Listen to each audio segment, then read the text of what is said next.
Então, eu vou começar fazendo uma análise, me perdoe se eu vou ser um pouco economicista, mas eu acho necessário, porque não é possível nós analisarmos a Previdência como uma coisa isolada do resto do governo. Mas eu fui mal educado, eu queria agradecer a vocês, viu? Diretamente a vocês, eu agradeci ao público, eu agradeci diretamente à mesa, as pessoas que me convidaram para estar aqui. Eu saltei essa etapa, mas eu agradeço muito pelo convite, viu? Então, a volta... Desculpa. É empolgação, é vontade de falar. O que eu trago, então, é uma avaliação sobre a Seguridade Social.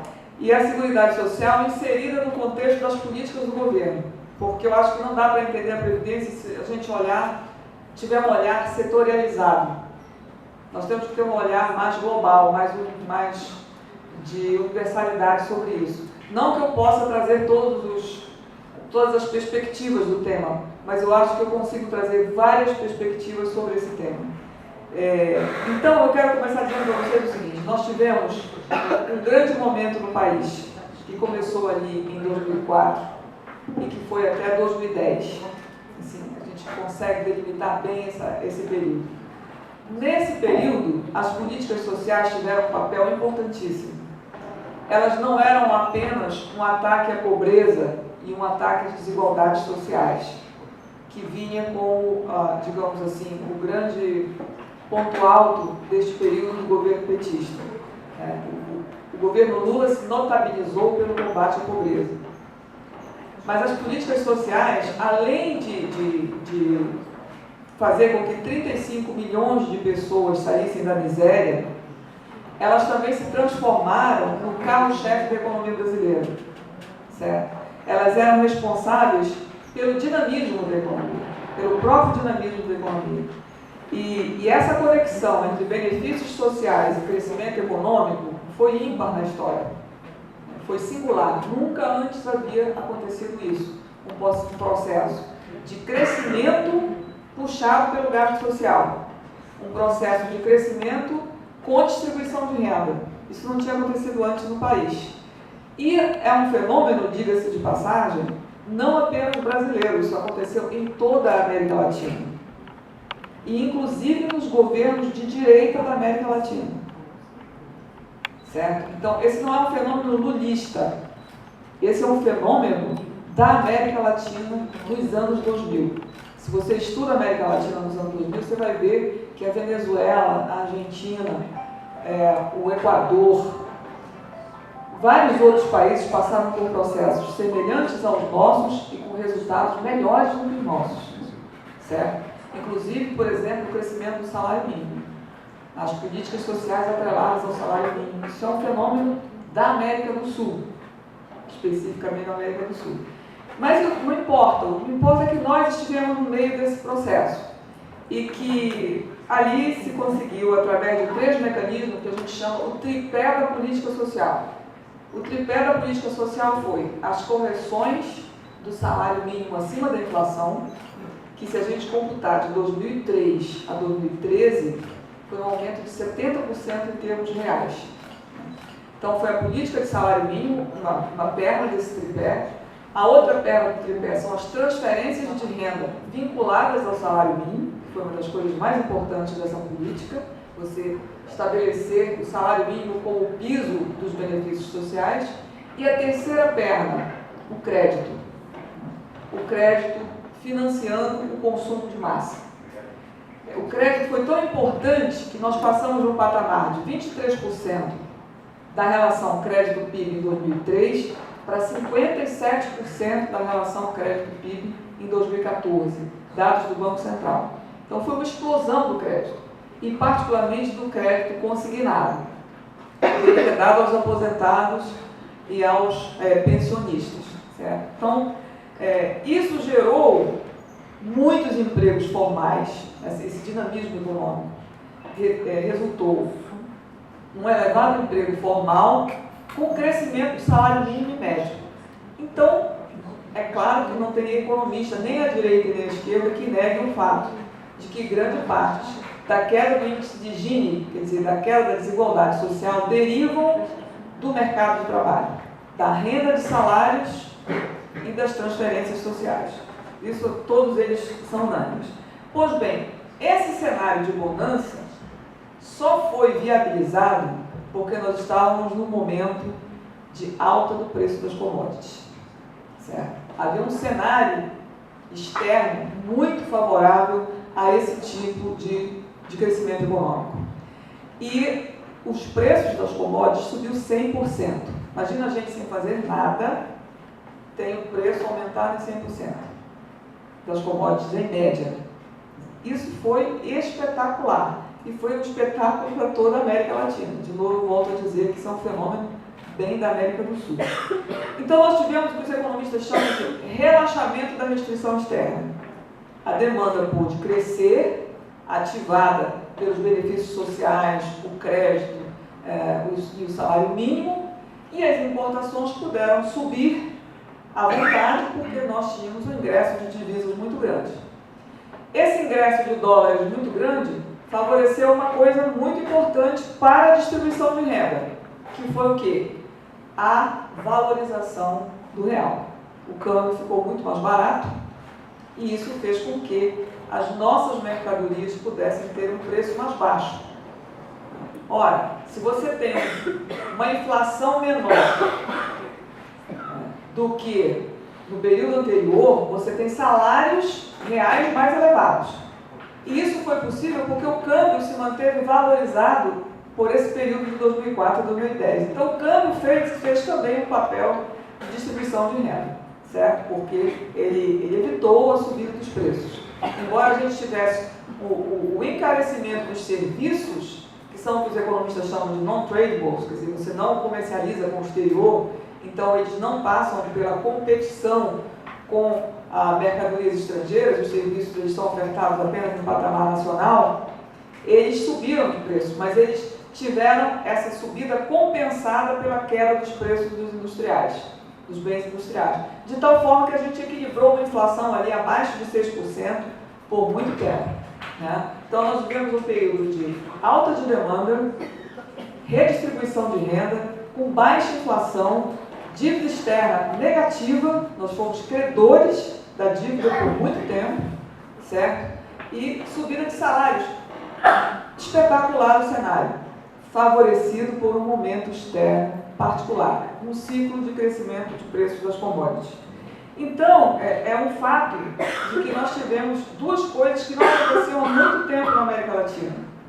A restrição externa não existia nesse período e a restrição fiscal também não. Porque, como os salários subiam, o nível de emprego formal também subia, as receitas tributárias começaram a subir. Inclusive, subiram muito as receitas de contribuições sociais que financiam a Seguridade Social. Então, nós nadávamos em céu de brigadeiro. Podia expandir os benefícios sociais porque a receita do sistema estava crescendo, num momento muito favorável. Porém, esse momento não foi só de virtudes. Né? Do lado desse tripé social, vivia um tripé macroeconômico altamente conservador, que foi mantido da era Fernando Henrique Cardoso, que é o quê? Juros altos, superávit primário e câmbio valorizado. Exatamente a mesma estrutura macroeconômica neoliberal da era Fernando Henrique Cardoso. Ora, isso, evidentemente, por isso que os nossos resultados não foram bons como foram dos outros países da América Latina. Porque na América Latina, só 4 países têm o regime de meta de inflação. Só 4. Nós somos um deles. Né? O outro é o México, a Argentina, o Peru. Poucos países têm o regime de meta de inflação, ou seja, poucos países têm taxas de juros altas. Mas a nossa, você já conhece, são as mais altas do mundo. Né? Nós fazemos um tripé exorbitantemente ortodoxo. Exorbitantemente ortodoxo. Isso freou muito o processo de distribuição de renda. Porque na economia é assim, é uma equação. Se você paga muitos juros, obviamente você está aumentando a renda dos que estão no topo da pirâmide. Você pode até fazer uma política social dos que estão embaixo, mas ela vai ser compensada pelo que você entrega de renda lá em cima. E nós entregamos a mais elevada taxa de juros real do mundo, real e nominal. Então, evidentemente que nós fizemos enormes debilidades estruturais. E uma delas foi a reprimarização da economia. Nós reprimarizamos, nós andamos para trás, a nossa estrutura econômica andou para trás. Né? Nós perdemos muitas indústrias, em muitos ramos. Né? E o que cresceu foi o agronegócio e o setor de serviços. Então, obviamente, nós tínhamos uma situação em que o que se dinamizou no país são setores de baixa produtividade, que incorporam trabalhadores assalariados de menor qualificação, de baixa qualificação. Né? O que exige alta qualificação é o desempenho industrial. O setor industrial exige uma mão de obra mais qualificada. Mas com a reprimarização da economia, o que foi que aconteceu? 90% dos empregos gerados foram empregos de até 2,5 salários mínimos. O que cresceu na nossa economia foi a economia de menor produtividade. O setor serviço é um setor de baixa produtividade. Né? E nós tivemos uma produtividade muito baixa na economia. Guardem essa informação. Salários em crescimento e o avanço do crescimento nos setores de baixa produtividade ia provocar um conflito social seríssimo na economia. Nós chegamos a fazer, portanto, uma divisão social, em que os salários crescem muito acima da produtividade e, evidentemente, isso significa achatamento dos lucros. E vai dar em guerra social, vai dar em disputa capital-trabalho, não tem nem dúvida. E isso vai acontecer depois, quando começa o ciclo de crise mundial. Então vamos guardar essa informação aí. Eu estou falando tudo isso para dizer o seguinte para vocês, que a partir de 2011, a crise mundial pegou o Brasil de forma mais forte. Obrigada.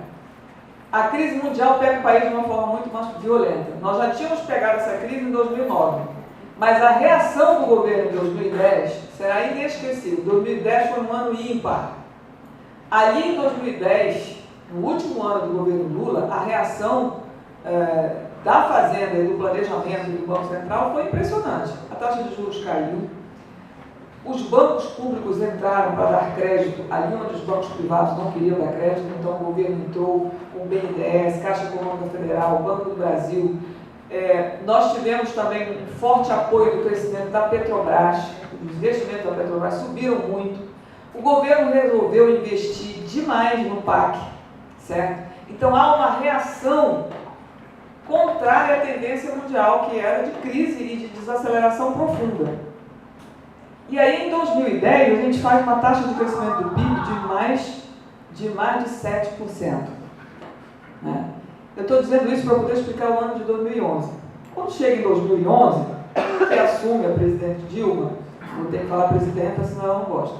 A presidenta Dilma assume e o entendimento daquela equipe econômica muda completamente. O entendimento muda.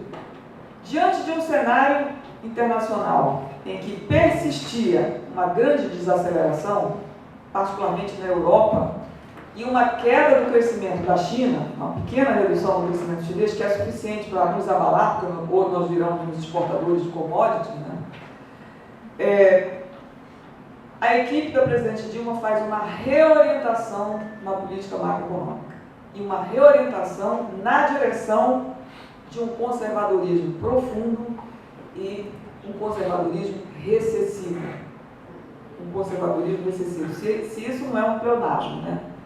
Todo governo conservador é em si mesmo recessivo, mas é uma proposta bastante ortodoxa e, em pouco tempo, conseguiu derrubar o que foi construído entre 2004 e 2006. Então, já em 2011 começa a subida da taxa de juros, o corte do investimento público. Né? Em 2011, já está aqui, né? Ah, que bom. Em 2011, vocês vão verificar quando eu botar os dados, que há uma queda brutal do investimento público em 2011. Eu pergunto para vocês o seguinte: para fazer uma taxa de crescimento do investimento negativo, é preciso muito, gente. Olha, vou dizer uma coisa para vocês, é preciso muita incompetência. Em 2011, há uma queda, olha lá, investimento do governo central e investimento agregado. há uma queda de 12% no investimento público. Por quê? A equipe econômica achou que um crescimento superior a 7% seria inflacionário e que era preciso tirar o pé do gasto público. Cortaram os investimentos, certo? Cai a taxa de investimento em 12%. Mas como se isso não fosse suficiente, não dá, né? Em 2013 é uma queda de 4,7% no investimento do governo central. E em 2015, uma queda do investimento público de 12%. Reparem bem, em 5 anos de governo, 3 anos de crescimento negativo do investimento. E não pouco, muito, certo? É claro que isso é excessivo. É obviamente excessivo. Agora reparem o crescimento do período anterior. Entre 2007 e 2010, o crescimento crescia a uma taxa média de 35% ao ano. A taxa de crescimento real no primeiro e segundo governo, no segundo governo Lula, era de 35%. Nós passamos por uma taxa entre 2011 e 2014 de 0,8% ao ano. Certo? Bom, então, a hipótese central do trabalho que eu vou defender aqui é a seguinte. Por que isso acontece? Por que o governo toma essas decisões? Então, eu vou dizer que o governo toma essas decisões porque ali ficou claro um novo projeto de Estado. Um novo arranjo entre Estado e capital privado, em que há uma clara retirada do Estado do cenário para dar espaço para o capital privado. Entendeu-se ali que a intervenção do Estado já teria sido muito forte e que era hora do Estado sair e dar espaço, criando estímulos e incentivos para o capital privado. Então começa a partir de 2011, começa não, né? Não é o começo, é a intensificação dramática de um processo de privatização e de financiarização da economia brasileira. Eu vou mostrar os vários traços que me conduzem a essa conclusão e por que a Previdência está submetida agora a uma reforma. Não é uma reforma da Previdência. O que acontece é uma outra estratégia de Estado, completamente diferente do que aconteceu no período anterior, certo? É uma estratégia de recuo do Estado, de financiarização da oferta de serviços públicos e de dilapidação do sistema de proteção social no Brasil. São essas três coisas acontecendo juntas, certo? Então, o discurso de austeridade fiscal do governo Dilma, na verdade, era uma cortina que encobria a delegação ao capital privado dos serviços prestados pelo Estado e não apenas um tratamento conjuntural de um período de crise. Entenderam? Não é um tratamento conjuntural. Tem uma crise mundial, nós vamos fazer um arrojo fiscal em função disso. Não. Há uma crise fiscal e essa crise fiscal vai gerar um processo de privatização, porque o alvo é esse. O alvo não é o ajuste fiscal. O alvo é delegar para o mercado uma parte que é do Estado. Esse aqui é o alvo. O ajuste fiscal é a consequência disso. Não vamos vamos botar a hierarquia de causalidade no nosso raciocínio sociopolítico, certo? Falar ajuste fiscal é um termo econômico que está destituído de um conteúdo político. O conteúdo político é o seguinte: nós vamos fazer um processo de privatização e de financiarização e para isso nós vamos ter que fazer um ajuste fiscal. Então, depois, a queda subsequente de 4,4% e depois de 14% em 2015, o governo Dilma decide por um curto período de tempo, de um ano exatamente, entre 2012 e 2013, diminuir a taxa de juros. Diminuiu a taxa de juros e, obviamente, o câmbio desvalorizou. Né? Era necessário recuperar a crise externa, porque o Brasil já estava passando por crise no setor externo. Nós já estávamos tendo saldos negativos na balança comercial e todos os economistas falavam que o câmbio valorizado era uma causa disso. Então, o governo Dilma, por um ano, desvaloriza o câmbio, baixa a taxa de juros, mas, como existe um viés altamente conservador na política macroeconômica dos governos petistas, isso para o Banco Central e para o Ministério da Fazenda era sinônimo de inflação. Né? Porque você reduz os juros, você tirou a grande política de combate à inflação. Desvaloriza o câmbio, vai dar inflação na certa. Para combater esta provável inflação, nós vamos cortar os gastos, para compensar o impacto da demanda sobre os preços. Mas não teve dúvida, o governo Dilma está fazendo ajuste fiscal desde 2011, e o mercado e a televisão que veicula as ideias do mercado ficam dizendo que a presidente Dilma não corta gastos, que não faz ajuste fiscal. O que é isso? O ajuste fiscal está acontecendo desde 2011 e em grande escala. Esse é que é o ponto, né? E as pessoas continuam dizendo lá no Sardenberg, toda noite, falar que o problema é que os gastos públicos estão caindo, né? O investimento público desabou, certo? Vocês vão ver os quadros da política social, como eu vou mostrar daqui a pouco.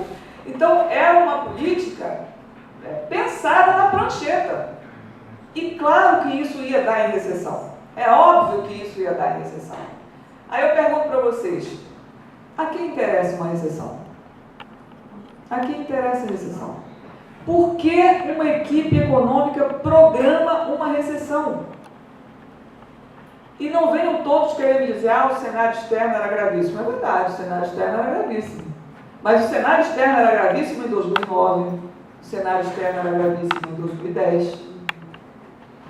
A questão é o que nós fizemos com a nossa política interna, que não reagimos a uma crise externa na mesma medida.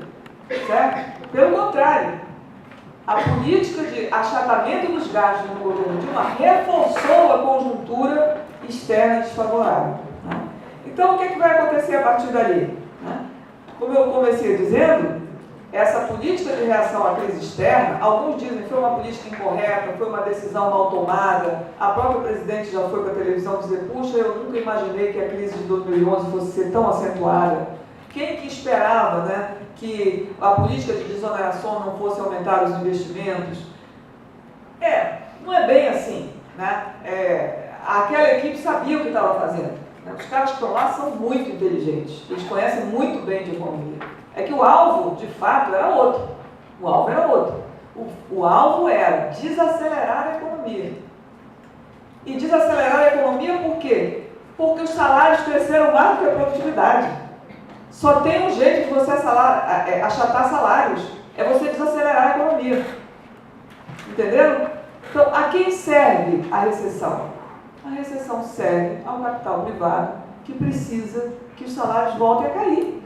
E voltem a cair, pelo menos para empatar com a produtividade, porque senão as margens de lucro vão para o brejo.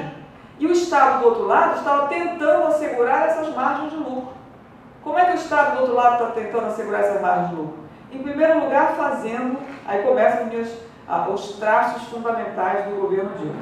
Em primeiro lugar, no setor de infraestrutura, a presidente Dilma começa um pacote de leilão de privatização. Um pacote de leilão de privatização em que o BNDES será o agente financeiro dos futuros concessionários desses serviços. Quem ganhava a licitação tinha o apoio financeiro do BNDES. Então, em agosto de 2012, começou o Programa de Investimento em Logística, chamado PIL, Programa de Investimento em Logística. Eu tenho que detalhar isso, porque isso é muito importante, acho que a gente tem que ter consciência disso. O programa incluiu um conjunto de projetos no sistema de transporte, conduzido por meio do que o governo chamava de PPPs, Parceria Público-Privada, que na verdade é um nome bem comportado de um processo de privatização. Certo? Então, no setor de transporte, o Ministério do Transporte divulgou que o programa realizou a concessão a empresas privadas de 4,9 mil quilômetros em maio de 2014 de concessões para o setor privado. Em junho de 2015, o governo Dilma anunciou uma nova etapa desse projeto de investimento em logística que previa a concessão de 7 mil quilômetros de rodovias, mais um processo de privatização. Naquele mesmo ano foram realizados 6 leilões e foram privatizadas 6 rodovias. Estavam previstos mais 16 leilões até 2018 só para as rodovias. No setor de aeroportos, a privatização foi a mais intensa de todas. Começou em 2011 com o aeroporto de São Gonçalo do Amarante e Natal. Em 2012, em fevereiro, foram privatizados os terminais de Brasília, Guarulhos e Campinas. E, em seguida, a concessão do Galeão e de Confins, em Minas Gerais. Em 2015, quando foi lançada a segunda etapa do projeto de investimento em logística, foram programadas as privatizações dos aeroportos de Pinto Martins, em Fortaleza, Luiz Eduardo Magalhães, em Salvador, Hercílio Luz, em Florianópolis, Salgado Filho, em Porto Alegre, e a realização dos leilões estava prevista para o primeiro semestre de 2016. Claro, não aconteceram, em função desse dramático desfecho político. Estão também previstos investimentos de 78 milhões em concessões de aeroportos regionais, onde? Em Araras, em São Paulo, Bragança Paulista, em São Paulo, Caldas Novas, em Goiás, Campinas, Amarais, em São Paulo, Itanhaém, em São Paulo, Jundiaí, em São Paulo, e Ubatuba, em São Paulo, aeroportos regionais. Tudo isso ia ser privatizado. Foi interrompido. Os portos. Os portos também passaram por um processo de privatização, de arrendamento. Começou nas áreas de Macuco, Paquetá e Ponta da Praia, todos no Porto de Santos, no litoral paulista, que é o maior do país. Iam ser leiloados 29 terminais, 9 em Santos e 20 no Pará. E estavam em licitação 21 terminais distribuídos em Suape, Aratu, Rio de Janeiro, São Sebastião, Santos, Paranaguá, enfim, 63 postos privados também iriam ser construídos, certo? Então, há assim um conjunto de obras que seriam realizadas não pelo Estado, mas pelo setor privado. Eu não estou discutindo se isso é bom ou ruim, só estou dizendo o seguinte: antes isso era feito pelo Estado. Agora o Estado concedeu a iniciativa privada para realizar com financiamento do BNDES. Então, é uma outra postura de Estado, é uma outra forma de intervenção. No setor de petróleo, aconteceu uma coisa que eu considero muito grave, né? No setor de petróleo, a gente tinha uma legislação até 1997 de exploração da produção de petróleo feita através de concessões. Quando chegou em 2007, a Petrobras descobriu o pré-sal e aí um novo marco regulatório foi implantado no Brasil através de contratos de partilha, que é uma coisa muito melhor do que o sistema de concessões. O primeiro leilão aconteceu no Campo de Libra. Nesse primeiro leilão, foi realizado em 2013, houve uma reação muito grande da sociedade contrária a esses leilões, porque se achava que o setor de petróleo devia ficar apenas com a Petrobras, apenas com o Estado, e que, portanto, Libra ia ser uma privatização ali no setor de petróleo. Mas essas reações, evidentemente, foram muito fortes, principalmente no Rio de Janeiro, a reação foi muito grande, né? Mas, enfim, o sistema prosseguiu e ia ser feito da seguinte maneira: as empresas que ganhassem o leilão iam contribuir para um fundo social, uma parcela do petróleo ia ficar com a União e a Petrobras passaria a ser a operadora única do pré-sal, né? Muita gente achava que o interesse nacional seria prejudicado, porque a partir dali o nosso petróleo ia atender aos interesses e a uma demanda externa, porque 3 empresas ganharam esse leilão além da Petrobras, né? Foram 2 empresas chinesas, a CNPC, a CNOOC, uma anglo-holandesa, que era a Shell, e uma francesa, Total. Tinham 4 empresas privadas ali no setor de petróleo. Elas iriam explorar 12 bilhões de barris de petróleo e, portanto, houve ali também um processo de privatização daquilo que seria da Petrobras. Qual foi o problema? O problema é que o senador José Serra encaminhou um projeto de lei. A coisa vai ficar ruim, né? Por quê? Porque esse projeto que ele propôs pretendia alterar essa lei de partilha e no que diz respeito à obrigatoriedade da Petrobras como operadora única. Bom, aí o governo Dilma resolve chegar junto e propor uma outra coisa, né? Uma coisa mais amenizadora do processo. O que seria? Não haveria a exigência da Petrobras, tudo bem, mas a decisão seria transferida para o Conselho Nacional de Política Energética. Se em 30 dias a Petrobras, esse conselho, na verdade o Conselho Nacional de Política Energética, não se manifestasse, a Petrobras não seria operadora e qualquer outra empresa privada poderia ser. Claro que a gente sabe da enorme influência dos grupos estrangeiros sobre a ANP e sobre os órgãos do setor de petróleo. É claro que a Petrobras perderia esse jogo, né? O governo Dilma resolve bancar o projeto com esse atenuante em troca do quê? Em troca da não obstrução da reforma da Previdência. Em troca da não obstrução da criação da CPMF. Entenderam a gravidade da coisa? Eu tive que contar essa história do petróleo, né, para mostrar para vocês que houve essa negociação no Congresso para não obstrução da reforma da Previdência. Bom, então, no setor de saúde, na área social, o processo de privatização não foi menor, né? Eu vou passar rápido por tudo isso, porque afinal o objetivo é outro. Há uma renúncia fiscal muito grande para as empresas privadas do setor de saúde, né? Que vai desde a compra de planos privados para os funcionários públicos até os gastos diretos do governo federal, estadual e municipal na forma de transferência para instituições sem fins lucrativos, transferência de recursos para essas instituições. Prática de profissionais de saúde que são duplamente filiados, defesa dos interesses de médicos e empresários, defesa de fornecedores de insumos, claramente. Mas o que eu quero chamar a atenção hoje aqui? Das renúncias fiscais que são feitas para as empresas do setor de saúde, que são muito grandes.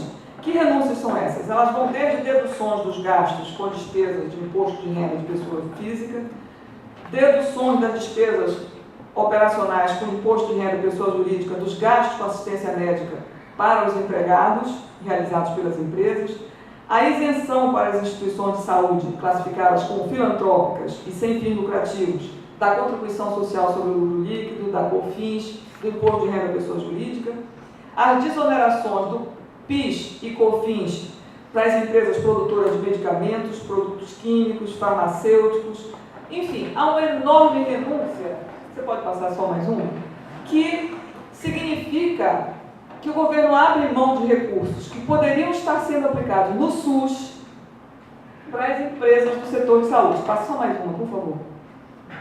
Ai, meu Deus, acho que eu não trouxe essa.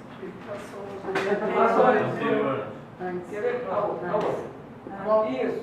Aqui as desonerações do setor de saúde. Reparem, são de fato enormes. Chegaram, e reparem que começa a subir de 2012 para frente. Olhem os números. Os números começam a subir de 2012 para frente. Quer dizer, o governo Dilma opta por renunciar às receitas que essas empresas deviam pagar de impostos e contribuições sociais, sobretudo, para dar estímulo, para dar margem de lucro para essas empresas. Em 2012, eram 19,8 bilhões de reais. Em 2015, estima-se em 25 bilhões de reais. 25 bilhões de reais que deixam de ir para o SUS. E a gente sabe que há um subfinanciamento do SUS. Há um sucateamento claro do SUS. Então, qual é a estratégia? A estratégia é o seguinte, é levar a percepção de que esse setor sucateado não vai conseguir atender às necessidades da população. O que a população faz quando ela sabe que não vai conseguir marcar uma consulta, não vai conseguir fazer um exame a não ser daqui a 2 meses, não vai conseguir marcar uma cirurgia a não ser daqui a 1 ano? O que essa população faz? Compra um plano privado de saúde. Entenderam? O governo empurra as pessoas que podem, e às vezes até as que não podem, que têm renda muito baixa, para a aquisição de planos privados de saúde. Isso é a financiarização da saúde, porque onde é que essas pessoas vão comprar? Nos bancos. Vão comprar nos bancos, porque você desmantela o serviço público e empurra a população para o atendimento através de planos de saúde. A mesma coisa vai acontecer com a Previdência. Você desmantela o sistema público de Previdência para empurrar as pessoas para a aquisição de planos de Previdência complementar, porque elas ficam com o mesmo sentimento de que no futuro elas não vão ter uma renda digna para sobreviver. Então, quando elas vão fazer uma conta no banco, o banco chega junto. Você não quer comprar um plano de privado de saúde? Você não quer fazer um plano de saúde? Você não quer fazer um plano de previdência? É um assédio dos bancos com todo o consentimento do governo. Inclusive um assédio dos bancos sobre as pessoas que ganham benefícios sociais, com todo o apoio do governo. Eles montam dentro da Caixa aqueles pequenos guichês de planos privados de saúde. As pessoas compram auxílio funeral.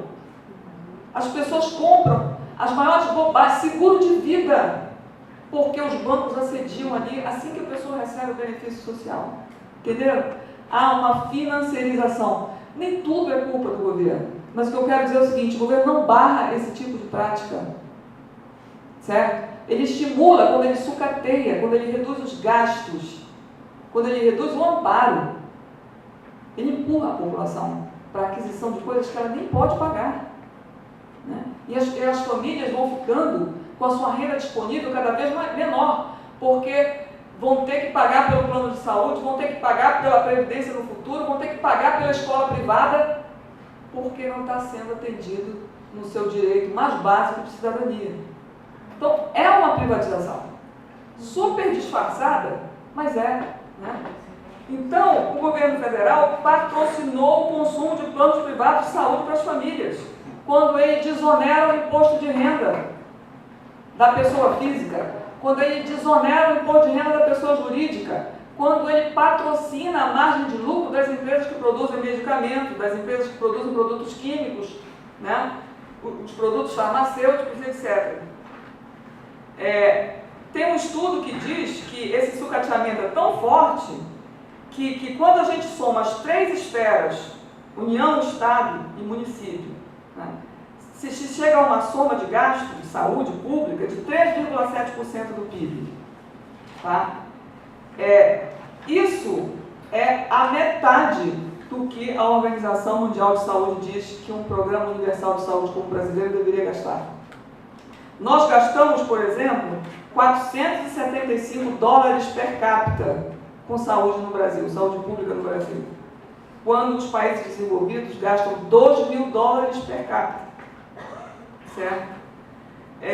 Então, é óbvio que isso resulta numa atenção básica, essencial, muito frágil, que atende apenas 50% da população. Então, é inescapável concluir que o sucateamento do SUS empurra as pessoas para os planos privados ofertados, inclusive, pelos bancos. Certo? Na área de educação, o processo de privatização não foi menor. Não dá para tirar o olhar disso. O que acontece no setor de educação?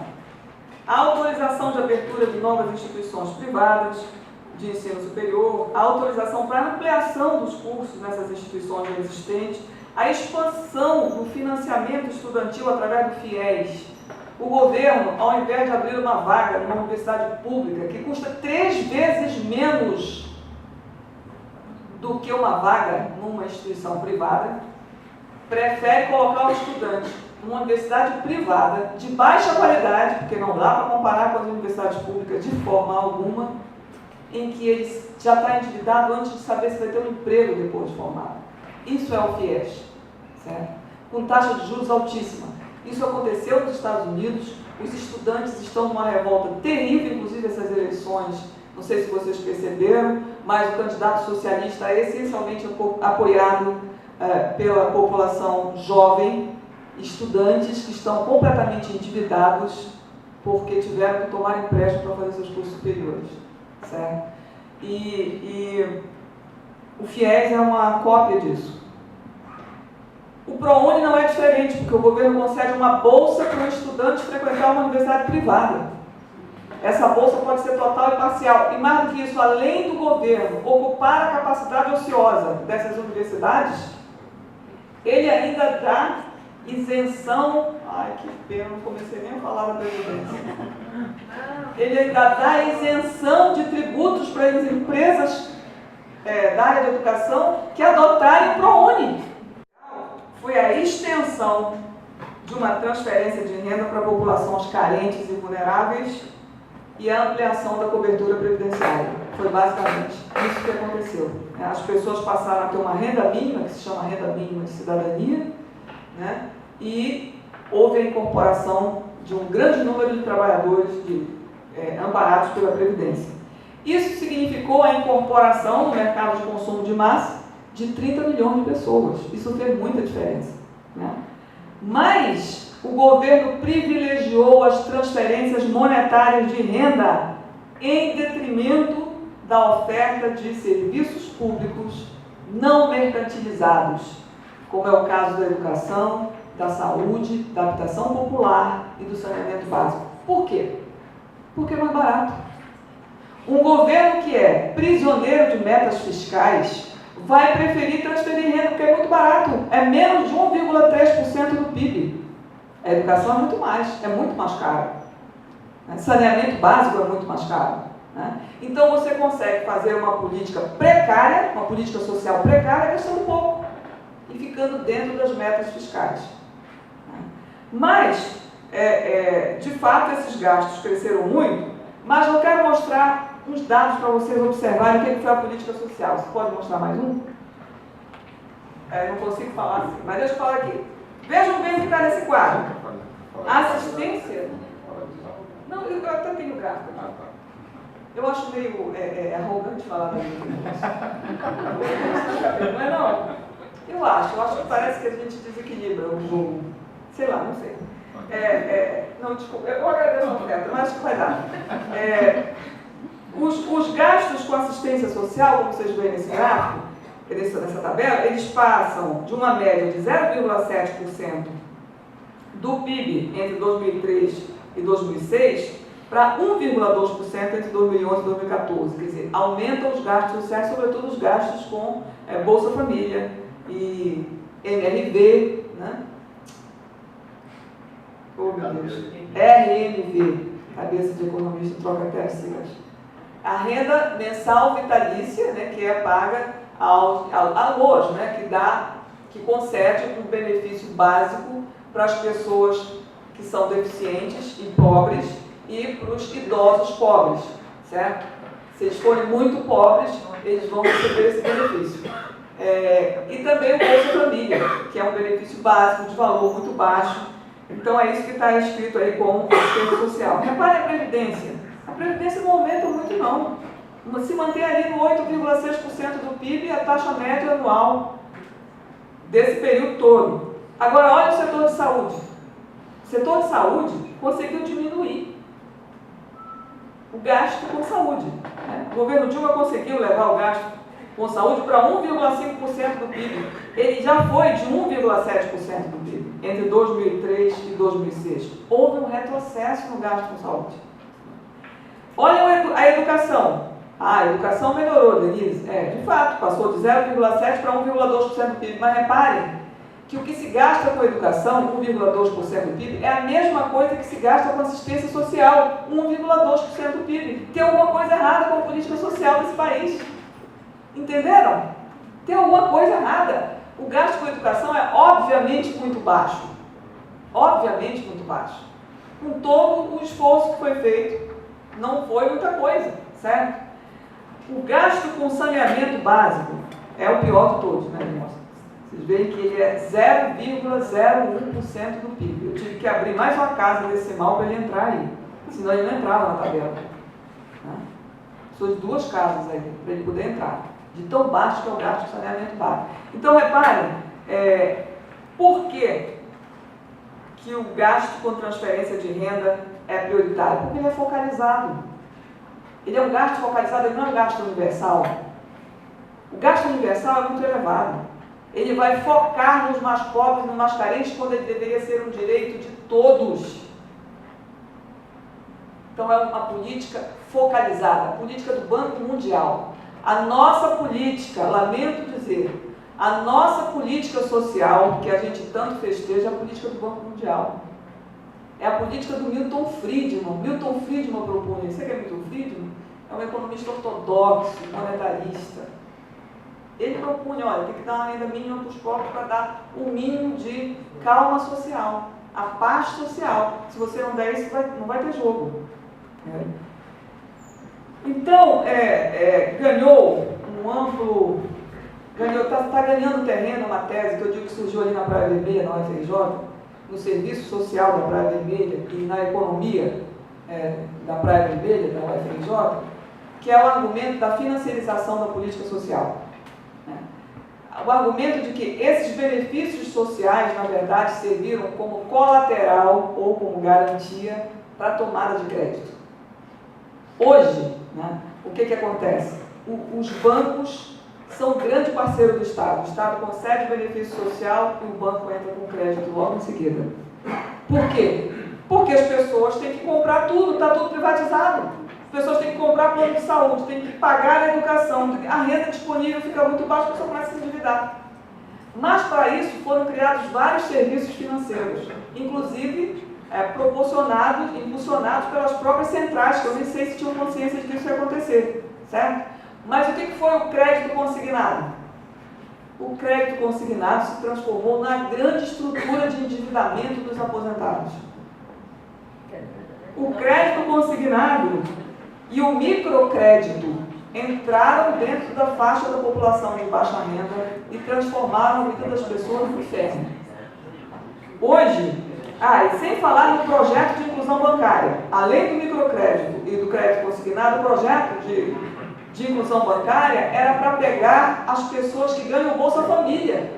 É para capturar o pessoal que ganha Bolsa Família.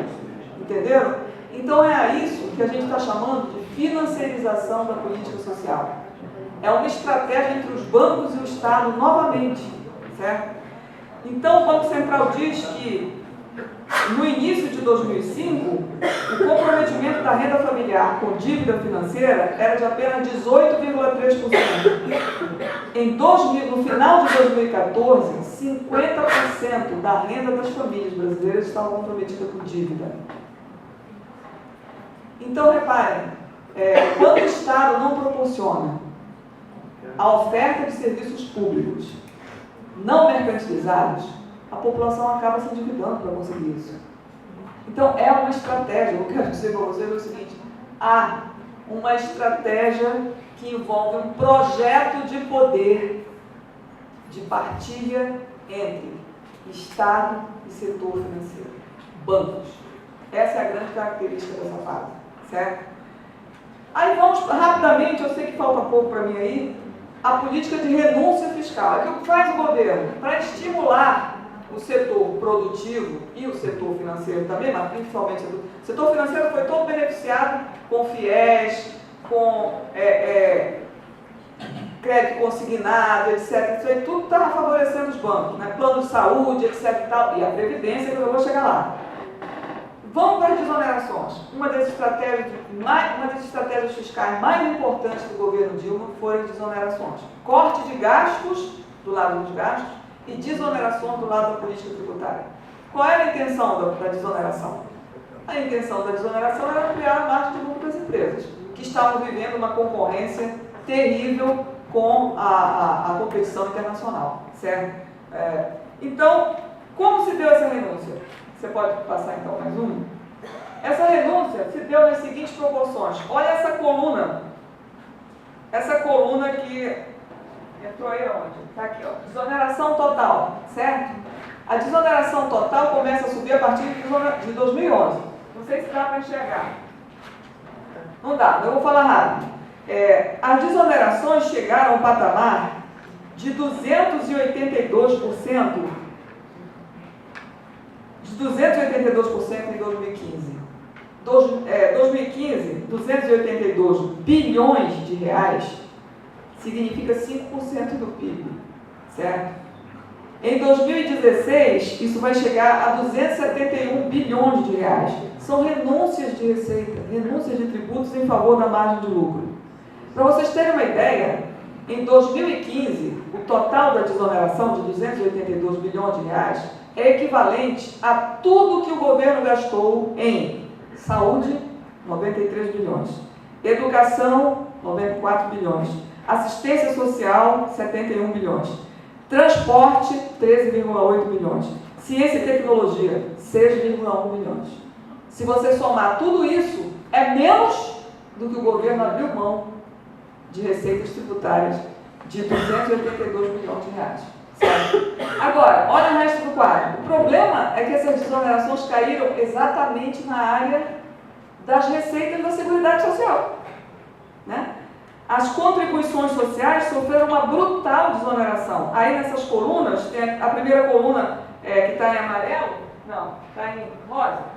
A primeira coluna são as contribuições para a Previdência Social, aquela que a gente paga, recolhe o INSS, sobre a folha e de empregados e empregadores sobre a folha, e a contribuição dos autônomos. Em 2015, A renúncia de recolhimentos ao INSS chegou ao patamar de 62 bilhões de reais. Em 2016, estima-se que vai chegar a 54 bilhões de reais. A COFINS, 70 bilhões de reais em 2015, 64 bilhões de reais em 2016. A contribuição social sobre o lucro líquido, a CSLL, 10 bilhões em geração de emprego ou de manutenção de emprego. Não foi exigido preservação ambiental, não foi exigido cumprimento de legislação trabalhista, não foi exigido nenhum tipo de proteção social. Essas desonerações foram concedidas assim, sem nenhuma contrapartida. Entenderam? O que vocês querem que eu interprete disso?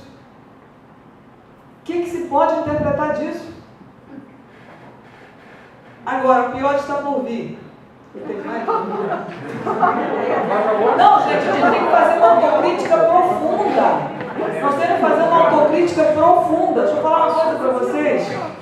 No dia 31 de dezembro de 2014, 2 meses depois da reeleição da presidenta Dilma, ela fez uma reforma da Previdência. 31 à noite, presente de ano novo. Vocês se lembram disso? O que foi que aconteceu ali? Depois de ter sido eleita, apoiada, garantindo a segurança de que não ia mexer nos direitos sociais. Bom, ela subiu a taxa de juros na quarta-feira, né? A eleição foi domingo, na quarta-feira o Copom se reuniu e subiu a taxa de juros. Mas para a política social, a coisa aconteceu em dezembro, na virada do ano. O que aconteceu ali? Uma contra-reforma da Seguridade. Pensão por morte. Diminuiu o valor mensal e aumentou a carência. Agora, a pensão por morte, que antes era concedida sem nenhuma exigência de tempo de relacionamento,